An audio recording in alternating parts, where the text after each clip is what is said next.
Hey everybody, it's Dr. Sachin. Oh, let's do that. Here we go. I don't know why that always tucks under. Anyway, Dr. Sachin, it's Monday, and today's short topic is called Monkey Mind Monday, because I have been talking all morning long to people who are literally, their brains are their own worst enemy. They're everywhere. So what do I mean when I say the monkey mind? The monkey mind is that non-physical entity. It's not your brain, it's not your head, but it's your mind. And we all recognize that our mind is this chatter. It's this constant chatter that we have going on. It's our internal dialogue. It's all of these interesting ideas. It's noticing 1,000 different things. It's the mind that propels us to kind of look over there and look around here and process this. Now, here's a great thing about the mind. It keeps us engaged. It keeps us engaged with our senses.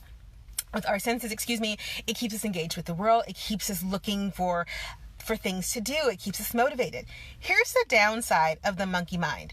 It leads to anxiety and panic. When the monkey mind begins to control our thought processes, and we have a lot of control of our thought processes, but we tend to start believing that we don't, especially when the mind begins to chase every shiny object. I like to say that the mind is actually a pretty loose lover, and that it will chase any cute piece of anywhere. It will just go like this. That's what shiny object syndrome is. It's the mind going, ooh, look at that. Ooh, look at that. Ooh, I can do this. I can do that. I can do this. The problem is when our mind wanders like that and we don't have mechanisms to pull it back and refocus, then we start to feel panic.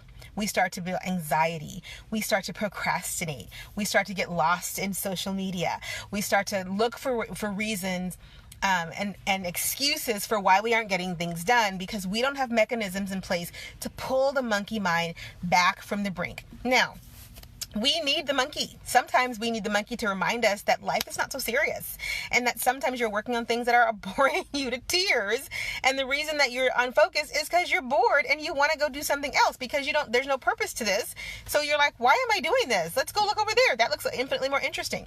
That's a good use of the monkey mind, and it's important to allow that monkey to kind of roam. It's also important to have a leash that you can pull that monkey back in and pull the reins back, because what happens is when that monkey starts to your emotions begin to get attached to every little thing out there. You start to feel depleted. Anxiety sets in, panic starts, fear of the unknown, fear of things that you can't control, fear of things that you actually have a lot of control over. All of this fear and angst and anxiety, procrastination, getting lost in social media, endlessly noodling about things that have no purpose for you today. That's what happens when the mind begins to take control of everything else. So what mechanisms do you use to pull the mind back? How do you get your monkey mind under control? Yes, there's this adage that says you could stick a monkey at a typewriter, it could bang out Shakespeare. You can stick a monkey at a typewriter, it could bang out anything given enough time, space, and energy. That's not how you want your mind to be controlling your life, though. If you say, well, I'm just going to let my mind wander, and whatever it keys onto, that's what I'll pay attention to, then you're negating the rest of your ability to actually make concerted, focused decisions. Your emotions, your feelings, your gut, your knowledge, your intuition, your personality, the way you view the world, all of those things are the things that reel your monkey mind back in. They send out the hook and they go, get on back over here. And the reason you want to make sure that you understand how that mechanism works is because when the monkey mind gets going, and I mean really going, and we start to spin in our own head about things, and we get off track and off focus, and we start grasping, you have to know what your lifelines are. You have to know where your focus is going to be or where it should be, and then you have to start making steps to get back there. The mind can be reeled back in.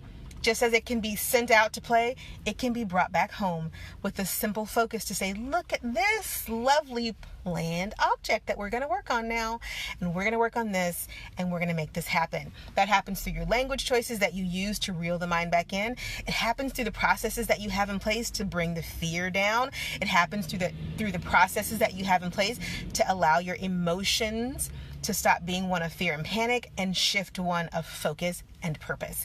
Knowing the processes of reining in your monkey mind is the first step to really getting clear about why you're suffering from imposter syndrome, you're constantly chasing shiny objects, and your confidence is in the toilet. So it's Monday. It's Monday morning. We have a lot of work to do, or Monday afternoon, depending on where you are. And there's a lot to be done in this day. But you know, and I know, the only way to get that done is to tame that monkey in your head, make a plan to focus, understand your purpose, and go achieve your goals. This has been Dr. Sasheen. It's a short one today because I got a lot of work to do and a lot of folks to see. So take care of yourselves, and I hope that the day is finding you quite well, whole, and happy. Take care, y'all. Bye.